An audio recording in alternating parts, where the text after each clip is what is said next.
Work now, pay later. Panoorin ho natin. July, Yes po, July. ano-ano ang mga ipinapagawa sa iyo bilang kasambahay? Actually po, pinapagawa niya sa akin yung all around po talaga sa bahay. So, pag dumadating po kasi siya, sinasabi niya madumi yung madumi yung ginagawa ko. Ultimong yung kubyertos po, madudumi daw yung mga nasa likuran. Pero hindi naman po totoo yun kasi ako yung nandun sa bahay. Sila mag-asawa kasi, nandun sila nagtatrabaho.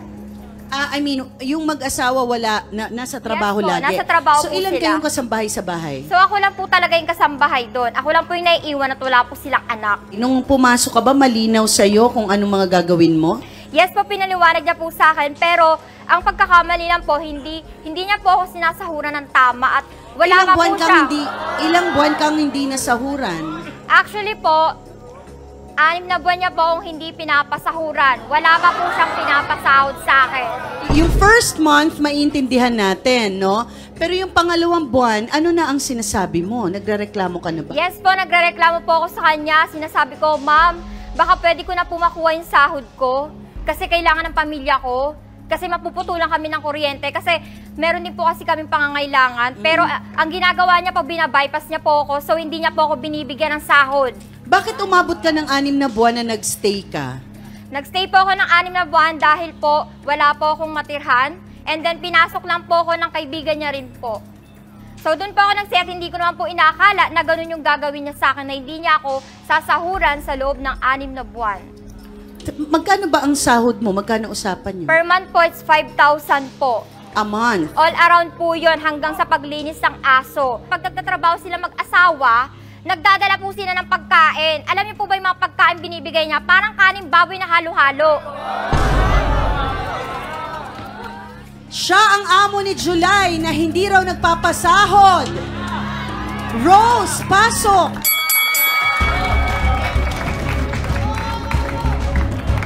Alam mo, napakapagyarin mo yan! Grabe ka! Wala kang utang na lang! Wala utang na lang!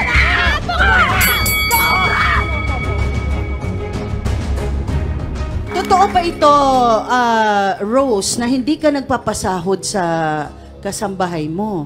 Ano talaga yung totoo? Yung totoo po kasi, ang pinag-usapan po kasi namin, una hindi muna po kita papasahuran, pero kapag yung kalahati maibibigay ko muna. Sinungaling ka! Wala ka binibigay sa akin kahit kalahati! Wow! May rep! May Pag rep! umaalis ako! Pag umaalis ako! Oo! May rep ka! Pero ano na yun? Puro sa'yo tuyo! Puro tuyo! Wala pa! Talaga! Makinig ka muna! Hindi! Ba't nakikinig sa'yo? Teka lang. Okay, Salita ka muna patapusin. kasi ako! Okay, ikaw muna, Miss Rose. Okay. Bakit ka kumuha ng kasambahay? Kasi may trabaho kayo mag-asawa. Opo, di ba? Okay. Kaya nga po tayo kumuha ng kasambahay para po maging katuwang natin kapag wala po tayo. Matmore kung may anak pa po ako, di ba? Tapos siya po yung gagawa ng lahat. Lahat po ng sinabi niya, puro kasi lungalingan. Yung sahod po, dapat ibibigay ko yung kalahati, dapat po kasi bibigyan ko siya ng kalahati. Kasi syempre, gagastos siya. Yung sinasabi kong rep, andun po yung maliit na envelope. Sabi ko, para may panggastos naman siya, kahit ano. Kasi nag-usap kami mag-asawa, baka hindi mo natin masahuran kasi nagkakaproblema sa company. Di ba po, nade-delay din po minsan. Tapos, nagkaroon po nung pandemic, nagtatrabaho kami, bigla kaming natakot na baka matanggal din ako. Kailan ba pumasok itong si July sa iyo? November po. November of last year. Apo, 2023. Last year. Kaya nung after 6 months na sinasabi niya hindi siya nasahura, nagpaalam na siya. Bakit umalis ka July nang wala ka nakukuha? Actually po, ma'am, hindi pa ako papayag na hindi niya ibibigay sa akin yung 30,000 na pinagtrabawan ko sa loob ng 6 na buwan. Dahil gusto ko maghaharap tayo sa face-to-face. Andito tayo ngayon. Saka ka pala mukha mo, dapat ako magre-reklamo Oo, sa'yo. talaga. Teka lang. May katibayan bang hindi ka nasweldohan? Ako po, wala po talaga. Sinungaling nga, wala kang binigay sa akin kahit piso. Meron kang iniiwan? May iniiwan ka? Wala kang Sabi ko, makinig ka nga, ano yung rep? Envelope na maliit. Sabi ko, bibigyan ka ng kalahati muna. Kasi nga, para So, may ano yung- paggastos ka. Okay. Wi-Fi, libre lahat, pagkain. Wow, ang lupit Okay. mo! Sinungaling ka! Okay, pero ang usapan nyo ba ay may sweldo na 5,000, tama? Meron Buwan-buwan. naman po eh. Okay. Tapos, Wala ka Naka- pa nabibigay sa akin. nagsabi po ako kapag Wala hindi ka pa nabibigay. bubuuin ko po within hindi na po aabot ng 6 na buwan. Oh. Tapos sabi ko po meron pong training. Tapos meron pang dapat ngayon. Sabi ko bago po ng 1 month. Mag-training ka, 5,000? Eh halos lahat ng bahay mo nililinis ko? Wow!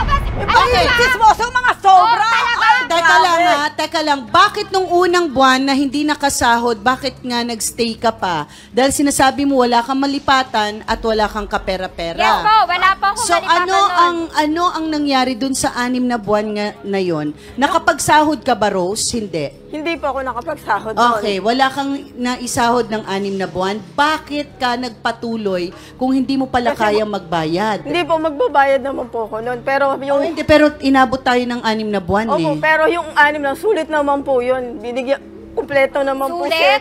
Binibigyan ko naman Madami ka kasi yung grocery. yung bag na dried fish. Tapos Kaya po, yun yung pinapakain mo sa akin. wow, yun po yung almusal ko dahil maaga po akong gumigising.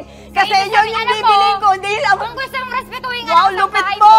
Rumispeto Teka ka lang rin. ha, ayusin natin to. Kasi may maling nangyayari.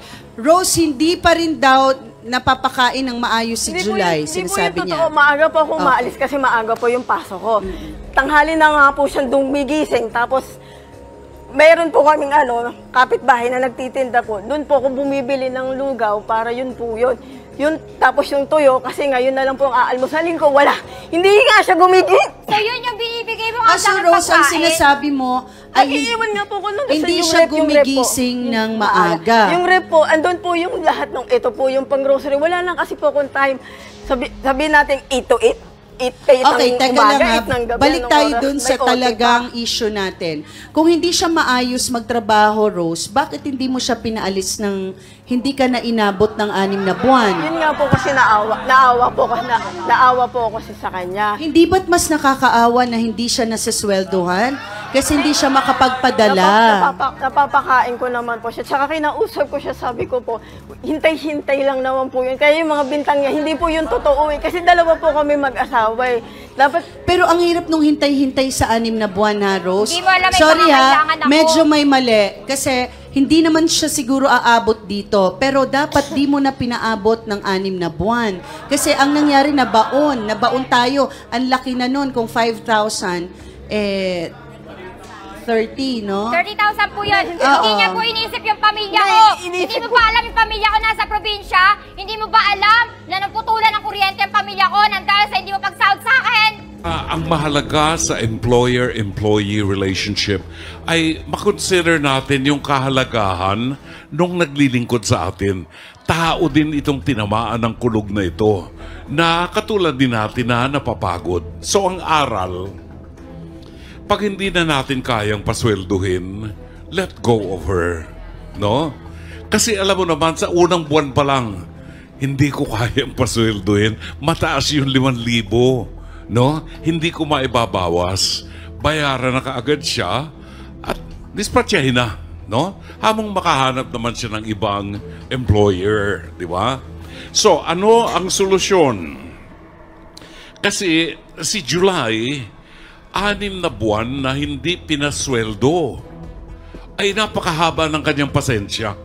Kasi umaasa pa rin si July na kahit paano mababayaran siya. Pero July, kung sakaling meron kang mapasukan uli na bagong employer, medyo tone down ng konti. Huwag masyadong mataas ang boses. No? Tone down ng konti. Alam ko yung frustration mo na hindi ka napasweldo. At napakasakit nun talaga kasi may umaasa sa'yo. Rose, gawa na ng paraan. Yun lang ang solusyon. Otherwise, pupwedeng si July ay humingi ng tulong sa mga kinaukulan dahil hindi natin naibigay yung karapatan niya. No? So, ang solution, kung kailangan mong mangutang ka na, ibayad mo sa kanya at tapos na ang lahat. After all, sa itsura niyong dalawa, hindi na kayo magkakasamang muli. No? Maraming salamat, Mama Carla.